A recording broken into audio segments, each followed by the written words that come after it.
જય જિનેન્દ્ર, હું છું અમીષા અને આજે હું આપ સૌ માટે લાવી છું સ્નેકી આઈડિયાઝ.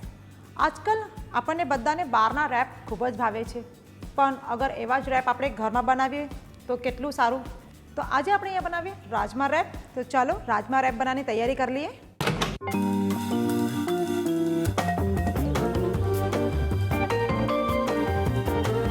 રેપની અંદર જે સ્ટફિંગ ભરવાનું છે તો એ સ્ટફિંગ ખૂબ જ ઓઇલી ન હોવું જોઈએ, એટલે આપણે અહીંયા ઓઇલ ખૂબ જ ઓછી માત્રામાં લીધું છે. તો આપણું ઓઇલ અહીંયા ગરમ થઈ ગયું છે. હવે આપણે એની અંદર આ કેપ્સિકમ એડ કરશું. આપણે અહીંયા કેપ્સિકમ ત્રણેય કલરના લીધા છે, યલો, રેડ. એની અંદર આપણે થોડું સોલ્ટ એડ કરી દઈશું અને કેપ્સિકમને હલકા મસા સોફ્ટ થવા દઈશું. આપણા કેપ્સિકમ અહીંયા થોડા ચડી ગયા છે, તો હવે આની અંદર આપણે આ પર્પલ કલરની કેબેજ છે એ એડ કરી દઈશું. અહીંયા આપણે રેડી બેક બીન્સ લીધા છે, પણ અગર તમે ચાહો તો તમે ઘરે જ રાજમા પલાળીને બનાવી શકો છો. હવે આપણે એને આ રીતે પ્રોપર મેશ કરી લઈશું. તો હવે આપણે એની અંદર પહેલાં જે ક્રશ મરી પાવડર છે એડ કરશું અને હવે આપણે એની અંદર બધા સોસીસ એડ કરી દઈએ. તો અહીંયા આપણે હલકો મસું સોયા સોસ લઈશું, ચીલી સોસ અને થોડું કેચઅપ એડ કરી દઈશું. આપણે એની અંદર થોડું મીઠું પહેલાં નાખ્યું હતું અને હવે હજુ થોડું આપણે એની અંદર પાછું એડ કરશું. અને હવે આપણે એની અંદર આ સ્મોલ સાઇઝ પનીરના ક્યુબ્સ છે એ એડ કરી દઈશું.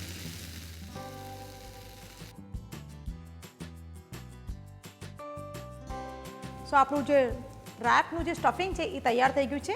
તો આપણે ગેસ બંધ કરી દઈએ. તો આપણે એને એક બાઉલમાં કાઢી લઈશું અને જે અંદરનું જે સ્ટફિંગ છે થોડું ઠંડુ થવા દઈશું. તો આપણું રાજમા રેપનું સ્ટફિંગ તૈયાર થઈ ગયું છે અને અહીંયા આપણે રોટી પણ રેડી તૈયાર કરી લીધી છે. હવે આપણે એની ઉપર પહેલાં ચીઝ સ્પ્રેડ લગાવી લઈશું. થોડું એને સરસ ફ્લેવર આપવા માટે અહીંયા ચીઝ સ્પ્રેડ લગાડી રહી છું. આપણે અહીંયા રોટલી પર ચીઝ સ્પ્રેડ લગાવી લીધું છે અને અહીંયા આપણી પાસે લેટીસના પત્તા છે એ મૂકશું. અને હવે આપણું આજે રાજમાનું જે સ્ટફિંગ છે આ રીતે વચ્ચે મૂકશું.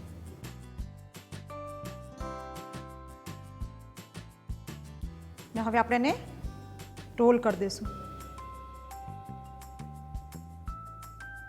આ આપણું રાજમા રેપ તૈયાર થઈ ગયું છે. તમે ચાહો તો આ રાજમા રેપ એમને પણ ખાઈ શકો છો, પણ અહીંયા હું એને ગ્રીલ કરી રહી છું. મારી પાસે અહીંયા ગ્રીલ તવો છે, પણ અગર તમારી પાસે ઘરે ગ્રીલર હોય તો એની પર બી આ કરી શકો છો.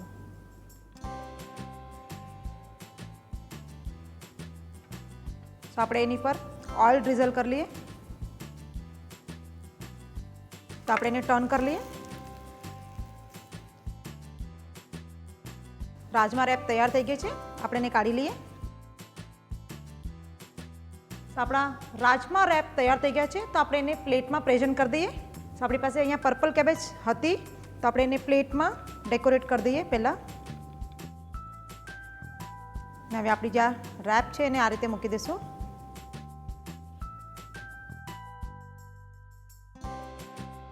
રાજમા રેપ તૈયાર થઈ ગયા છે. એની અંદર જે વેજીટેબલ અને રાજમાનું જે કોમ્બિનેશન છે ખૂબ જ સરસ છે.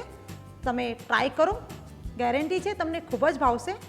અગર આપ સૌને અમારી રેસીપી ગમે છે તો એને લાઈક કરો, શેર કરો અને અમારા ચેનલને સબસ્ક્રાઈબ કરો.